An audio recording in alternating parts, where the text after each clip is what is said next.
로마서 9장. 나는 그리스도 안에서 진리를 말하고 거짓말을 하지 않습니다.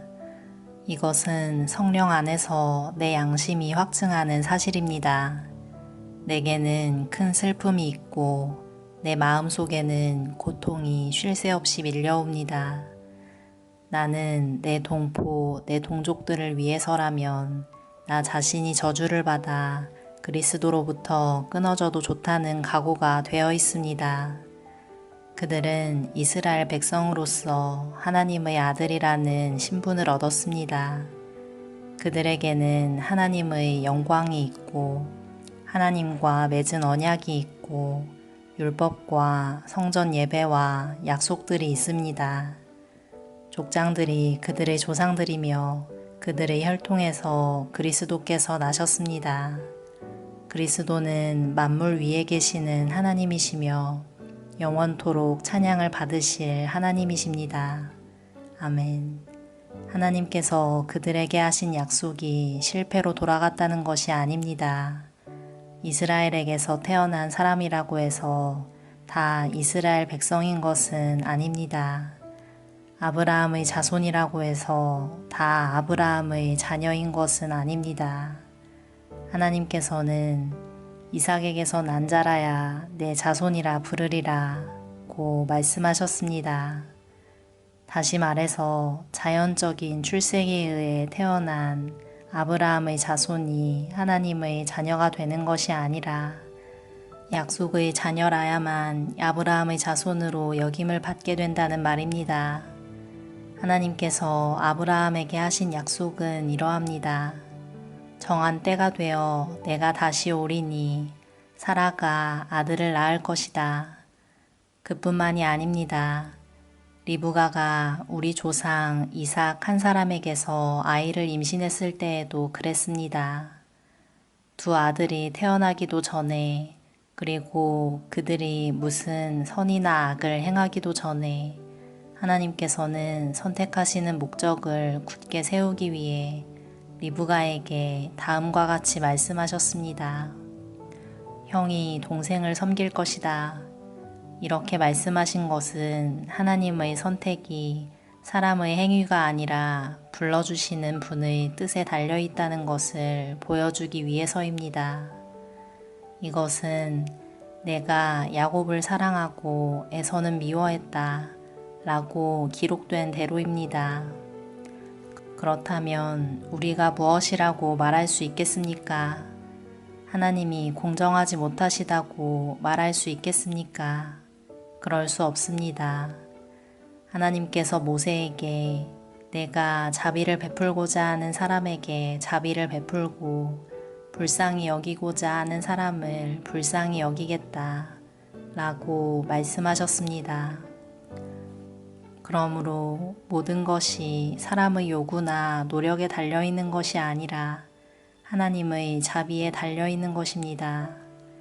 이런 이유로 하나님께서는 파라오에게 내가 너를 왕으로 세운 것은 너를 통해 내 능력을 나타내고 내 이름을 온 땅에 두루 전하기 위함이다 라고 말씀하셨던 것입니다. 그러므로 하나님께서는 그분의 뜻대로 어떤 사람에게는 자비를 베푸시고 또 어떤 사람은 완고하게도 만드십니다. 그러면 여러분 중에서는 나에게 이렇게 말할 사람이 있을지 모르겠습니다. 그런데 왜 하나님께서는 우리가 잘못했다고 우리를 책망하시는가? 하나님의 뜻을 거스를 사람이 누가 있단 말인가? 그러나 사람이 무엇이기에 감히 하나님께 말대꾸한단 말입니까? 토기 그릇이 자기를 만든 사람에게 나를 왜 이렇게 만들었소? 라고 말할 수 있습니까? 토기 그릇을 만드는 사람이 똑같은 진흙으로 귀하게 사용할 그릇과 천하게 사용할 그릇을 만들 권한이 없단 말입니까? 하나님께서 진노를 나타내시고 그분의 능력을 사람들에게 알리시기를 원하셨으면서도 멸망받기로 되어 있는 진노의 그릇들을 인내로써 참아주셨다면 어쩌겠습니까?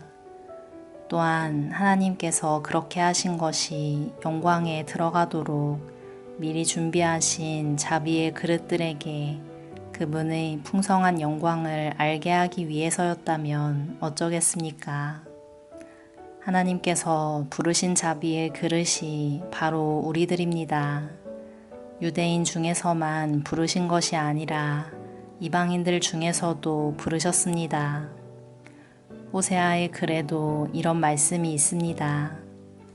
내 백성이 아니라 고 말했던 사람을 내 백성이라 부르겠고 내가 사랑하지 않았던 사람을 사랑하겠다.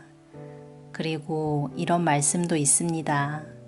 너희는 내 백성이 아니라 고 그들에게 말한 그곳에서 그들은 살아계신 하나님의 아들이라 고 불리게 될 것이다. 또한 이사야는 이스라엘에 관해 이렇게 외쳤습니다. 이스라엘 자손들의 수가 바닷가의 모래처럼 많을지라도 남은 자만 구원을 얻을 것이다. 주님께서 약속하신 말씀을 이 땅에서 신속하고 철저하게 이루실 것이다. 또 일찍이 이사야가 이렇게 예언한 것과 같습니다. 만군의 주님께서 우리에게 후손을 남겨두지 않으셨다면 우리는 소돔처럼 되고 고모라처럼 되었을 것이다. 이러한 사실에 대해 우리가 뭐라고 말하겠습니까? 의를 추구하지 않았던 이방인들이 믿음에서 나오는 의를 얻었습니다. 그러나 이스라엘은 의의 율법을 추구했지만 그것을 얻지 못했습니다. 왜 얻지 못했을까요? 그것은 그들이 믿음에서 나오는 의를 추구한 것이 아니라 그 의가 마치 행위에서 나오는 것으로 생각하고 의를 추구했기 때문입니다. 그래서 그들은 걸림돌에 걸려 넘어지고 말았습니다.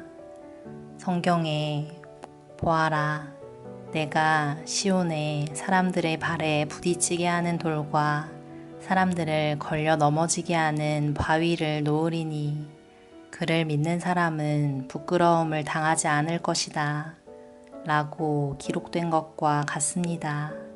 아멘.